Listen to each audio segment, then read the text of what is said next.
Hi all, KEAM 2024 ഇനി 15 ദിവസം കൂടിയേ ഉള്ളൂ. സോ ഇപ്പം പഠിക്കാനിരിക്കണം. ഇപ്പം പഠിച്ചാലും കിട്ടും. ഈ ഒരു 15 ദിവസം നിങ്ങൾ വർക്ക് ചെയ്താൽ മതി. നന്നായിട്ട് വർക്ക് ചെയ്താൽ എന്തായാലും നല്ലൊരു ഗവൺമെൻറ് എഞ്ചിനീയറിംഗ് കോളേജിൽ തന്നെ നിങ്ങൾക്ക് ഇഷ്ടപ്പെട്ട കോഴ്സിന് കിട്ടും. ഇപ്പം ഏത് എഞ്ചിനീയറിംഗ് ആണെങ്കിലും നിങ്ങൾക്ക് കിട്ടും. ഇപ്പം ഇരുന്നാൽ പിന്നെ ഫാർമസി ആണെങ്കിലും നിങ്ങൾക്ക് കിട്ടും. സോ നല്ലോണം ഇരുന്ന് പഠിക്കുക. ഓക്കെ, ഇനി ഇതുവരെ ഇരിക്കാത്തവരാണെങ്കിലും ജസ്റ്റ് എങ്കിലും ഒന്ന് ഇരുന്ന് നോക്കണം കേട്ടോ. അപ്പോൾ 15 ദിവസം കൂടിയേ ഉള്ളൂ. അപ്പോൾ ഇതിനനുസരിച്ച് എന്ത് ചെയ്യണം, ടൈം ടേബിൾ നിങ്ങൾ തന്നെ സ്വയം പ്രിപ്പയർ ചെയ്തിട്ട് പഠിക്കണം. എന്നിട്ട് നിങ്ങൾ സ്വയം പ്രിപ്പയർ ചെയ്യാൻ പറ്റിയില്ലെങ്കിൽ നമ്മൾ ഉണ്ടാക്കുന്ന ടൈം ടേബിൾ വെച്ചിട്ടെങ്കിലും പഠിച്ചെടുക്കുക. ഓക്കെ, സോ ഡേ 1 ഞാൻ ഇപ്പോൾ ഉണ്ടാക്കുന്നത് ഡേ 1 സെറ്റ്സ് പിന്നെ റിലേഷൻ ആൻഡ് ഫംഗ്ഷൻ. ഇത് രണ്ടും എനിക്ക് ഏകദേശം ഒരേപോലത്തെ ചാപ്റ്ററായിട്ട് തോന്നുന്നതുകൊണ്ടാണ് ഇത് രണ്ടും വെച്ചത്. പിന്നെ ഇലക്ട്രോസ്റ്റാറ്റിക്സ് 1 and 2. ഇലക്ട്രോസ്റ്റാറ്റിക് 1 എന്ന് പറഞ്ഞാൽ ഇലക്ട്രോസ്റ്റാറ്റിക്സും 2 എന്ന് പറഞ്ഞാൽ ഇലക്ട്രോസ്റ്റാറ്റിക് പൊട്ടൻഷ്യലാണ്. പിന്നെ സ്ട്രക്ചർ ഓഫ് ആറ്റം, ഇത് രണ്ടും കുറച്ച് ഹെവി ആയതുകൊണ്ട് പിന്നെ സ്ട്രക്ചർ ഓഫ് ആറ്റം ചെറിയ ചാപ്റ്റർ കൊടുത്തു. പിന്നെ ട്രിഗ്നോമെട്രി കുറച്ചൊരു ഹെവിയാണ്, അപ്പോൾ ട്രിഗ്നോമെട്രി. പിന്നെ സൊല്യൂഷൻ കെമിസ്ട്രിയിലെ സൊല്യൂഷനാണ് കേട്ടോ. പിന്നെ സീക്വൻസ് ആൻഡ് സീരീസ് അത്യാവശ്യം ഈസി ആയിട്ടുള്ളൊരു ചാപ്റ്ററാണ്. എനിക്കൊരു ഈസി ആയിട്ട് തോന്നിയൊരു ചാപ്റ്ററാണ്, അതുകൊണ്ടാണ് അതൊരു ചാപ്റ്ററും കൂടെ ഇതിലിട്ടത്. പിന്നെ ഫിസിക്സിലെ തെർമോഡൈനാമിക്സും തെർമൽ പ്രോപ്പർട്ടീസും, ഇത് രണ്ടും സിമ്പിൾ ചാപ്റ്ററാണ്. ഐഡിയ കിട്ടിയാൽ മാത്രം മതി, ബാക്കി പ്രോബ്ലംസ് ഒക്കെ നല്ലോണം ചെയ്യാൻ പറ്റും. Okay, day 3 continuity and differentiability, applications of derivative, ഇത് രണ്ടും ഒരു കണ്ടിന്യൂസ് ചാപ്റ്ററാണ്. പിന്നെ ഓർഗാനിക് കെമിസ്ട്രി ഒരു സിമ്പിൾ ചാപ്റ്ററാണ്. ഓർഗാനിക് ഇഷ്ടപ്പെടുന്നവർക്ക് ഒരു സിമ്പിൾ ചാപ്റ്ററാണ്, അറിയാത്തവർക്കും സംഭവം ഇനീഷ്യൽ ഓർഗാനിക് കെമിസ്ട്രി സിമ്പിളാണ് കേട്ടോ. പിന്നെ വേവ്സ് ആൻഡ് ഓസിലേഷൻ, ഇത് രണ്ടും ഏകദേശം ഒരു കമ്പൈൻ പോലെ പഠിക്കാൻ പറ്റുന്ന ഒരു ചാപ്റ്റർ ആയതുകൊണ്ടാണ് ഇത് രണ്ടും വെച്ചത്. ഓക്കെ, പിന്നെ ഇൻ്റഗ്രൽസും ആപ്ലിക്കേഷൻസ് ഓഫ് ഇൻ്റഗ്രൽസ്, പിന്നെ സം ബേസിക് കൺസെപ്റ്റും ഇലക്ട്രോ കെമിസ്ട്രിയും, ഇത് രണ്ടിനും കുറച്ച് സിമിലാരിറ്റീസ് ഉണ്ട്. കാരണം രണ്ടിലും മൊളാലിറ്റി ഒക്കെ വരുന്നുണ്ട്, അതുകൊണ്ടാണ് രണ്ടും വെച്ചത്. പിന്നെ യൂണിറ്റ്സ് ആൻഡ് മെഷർമെൻറ്റ് ഫിസിക്സിലെ ഏറ്റവും ഈസി ചാപ്റ്ററാണ്. ഡയമെൻഷൻസ് തന്നെ പഠിച്ചാൽ തന്നെ നിങ്ങൾക്ക് കീമിനും സ്കോർ ചെയ്യാൻ പറ്റും.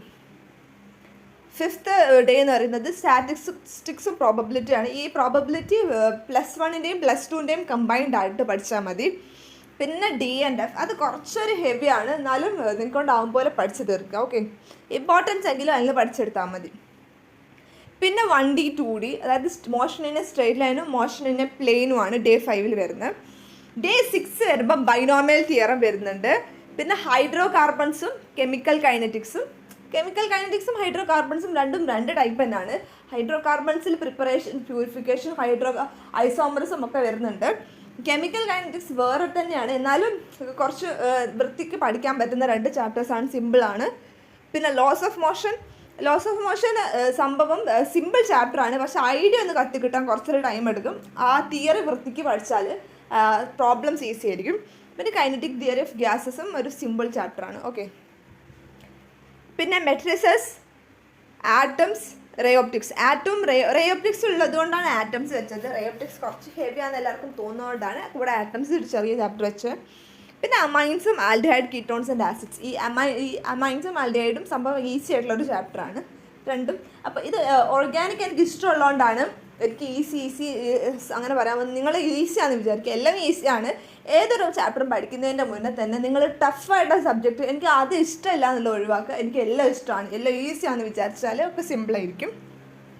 ഡേ 8 കോംപ്ലക്സ് നമ്പർ, ഡിറ്റർമിനൻ്റ് ആണ് വരുന്നത്. രണ്ടും 2 ടൈപ്പാണ്, എന്നാലും സാരമില്ല.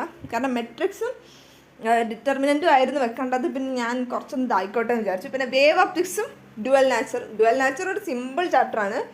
വേവ് ഓപ്റ്റിക്സും സിമ്പിളാണ്, പക്ഷേ ഡുവൽ നാച്ചറിനെ കമ്പയർ ചെയ്യുമ്പം വേവ് ഓപ്റ്റിക്സ് കുറച്ചൊരു ഹെവിയാണ്.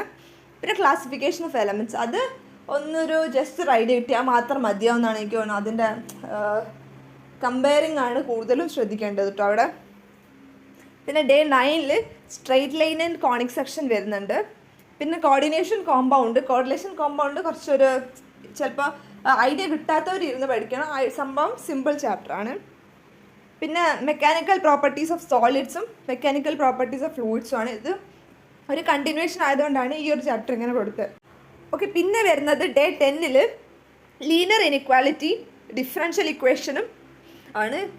ഇത് രണ്ടും കുറച്ച് പ്രശ്നമല്ല, എന്നാലും സംഭവം രണ്ടും കുറച്ച് ഡിഫറൻസ് ഉള്ള ചാപ്റ്റേഴ്സ് ആണെന്നാണ് ഉദ്ദേശിച്ചത്. ഓക്കെ, അത് പ്രശ്നമൊന്നുമില്ല. പിന്നെ ഹാലോ ആൽക്കൈൻസ് ആൻഡ് അറൈൻസ്, ഓർഗാനിക് കെമിസ്ട്രിയിൽ തന്നെ എനിക്ക് ഏറ്റവും ഈസി ആയിട്ട് തോന്നുന്നൊരു ചാപ്റ്ററാണത്. പിന്നെ ആൽക്കഹോൾ, ഫീനോൾസ്, അതും സംഭവം സിമ്പിൾ ചാപ്റ്ററാണ്. കറണ്ട് ഇലക്ട്രിസിറ്റിയും സിമ്പിളാണ്. കറണ്ട് ഇലക്ട്രിസിറ്റിയിൽ പഠിക്കാനായിട്ടൊന്നുമില്ല ആക്ച്വലി. എന്താ വെച്ചാൽ അതിൽ വീറ്റ്സ്റ്റോൺ ബ്രിഡ്ജ് അത് വെച്ചിട്ടുള്ള പ്രോബ്ലം, അതായത് നിങ്ങൾ റെസിസ്റ്റൻസ് കണ്ടുപിടിക്കുക, ഇക്വാലന്റ് റെസിസ്റ്റൻസ് കണ്ടുപിടിക്കാനുള്ള ഒരു പ്രോബ്ലം എന്തായാലും ഉണ്ടാകാൻ ചാൻസ് ഉണ്ട്. പിന്നെ അതുപോലെ സംഭവം സിമ്പിളായിരിക്കും, അത് വെച്ചിട്ട് പഠിക്കുക. ഓക്കെ, സംഭവം സിമ്പിളാണ്. ഡേ 11 വരുന്നത് വെക്ടറും 3 ഡയമെൻഷണൽ ജോമെട്രി ആണ്. പിന്നെ റിഡോക്സ് റിയാക്ഷനും ഇക്വിലിബ്രിയം. പിന്നെ റൊട്ടേഷൻ മോഷന് സംഭവം എല്ലാവർക്കും ചിലർക്ക് ഈസി ആയിരിക്കും, കാരണം ഐഡിയ കിട്ടുന്നവർക്ക് ഈസി ആയിരിക്കും. ആ ഒരു ഐഡിയ കിട്ടണം. ഓക്കെ. പിന്നെ ഡേ 12 വരുന്നത് പെർമ്യൂട്ടേഷൻ ആൻഡ് കോമ്പിനേഷൻ ആണ്. പിന്നെ ബയോമോളിക്യൂൾസ് ഉണ്ട്. പിന്നെ കെമിസ്ട്രിയിലെ തെർമോഡൈനാമിക്സ് വരുന്നുണ്ട്. പിന്നെ ന്യൂക്ലിയയും മൂവിങ് ചാർജസും ആണ്. ഡേ 13 വരുന്നത് ലീനിയർ പ്രോഗ്രാമിംഗ് ആണ്. പിന്നെ magnetism, matter, EMI, EM waves, chemical bonding. Chemical ബോണ്ടിങ്ങിന് കുറച്ച് ഐഡിയാസ് ഞാൻ പറഞ്ഞു തരുന്നുണ്ട്. ഓരോന്നിൻ്റെ ജിയോമെട്രീസ് ഒക്കെ കണ്ടുപിടിക്കാനുള്ള ഒരു ഐഡിയ ഉണ്ട്, പറഞ്ഞു തരുന്നുണ്ട്. ഓക്കെ. പിന്നെ day 14 introduction to 3 dimensional geometry ആണ്. പിന്നെ ലിമിറ്റ്സ് ആൻഡ് ഡെറിവേറ്റീവ്സ്, സെമി കണ്ടക്ടറും ഗ്രാവിറ്റേഷനും പിന്നെ AC ആണ്. സോ ഏകദേശം 14 ദിവസം കൊണ്ടാണ് നിങ്ങളുടെ ചാപ്റ്റേഴ്സൊക്കെ തീരും. കാരണം ഒരു ദിവസം നമ്മൾ 5 മൊഡ്യൂൾ വെച്ചിട്ടാണ് പഠിക്കുന്നത്. അപ്പോൾ ഒരു 14 ദിവസം കൊണ്ട് നമ്മൾ ചാപ്റ്റേഴ്സൊക്കെ തീരും. ഇത് തീർന്നിട്ട് പിന്നെ നിങ്ങൾക്ക് ഇപ്പോൾ ഏകദേശം 15 ഒരു ദിവസം ഉണ്ട്. പിന്നെ എക്സാമിനൊക്കെ ഒരു 2-3 ദിവസം കൂടി ചിലപ്പോൾ നിങ്ങൾക്ക് കിട്ടും. ഇപ്പോൾ നിങ്ങളുടെ എക്സാം 5th അല്ലെങ്കിൽ എന്തായാലും കുറച്ച് ദിവസം കിട്ടും. സോ ആ സമയത്ത് നിങ്ങൾ റിവൈസ് ചെയ്തുകൊണ്ടിരിക്കുക. Problems previous year question paper ചെയ്തുകൊണ്ടിരിക്കുക. കാരണം ഒട്ടുമിക്ക ക്വസ്റ്റ്യൻ പേപ്പറിലും പ്രീവിയസ് ഇയർ ടൈപ്പ് ക്വസ്റ്റ്യൻസ് ആണ് വരിക. അപ്പോൾ അത് വെച്ചാൽ നിങ്ങൾക്ക് ഏകദേശമൊക്കെ ആൻസേഴ്സ് കിട്ടും. നിങ്ങൾക്ക് എന്തായാലും ക്രാക്ക് ചെയ്യാൻ പറ്റും. നന്നായിട്ട് വർക്ക് ചെയ്യുക. Okay, thank you.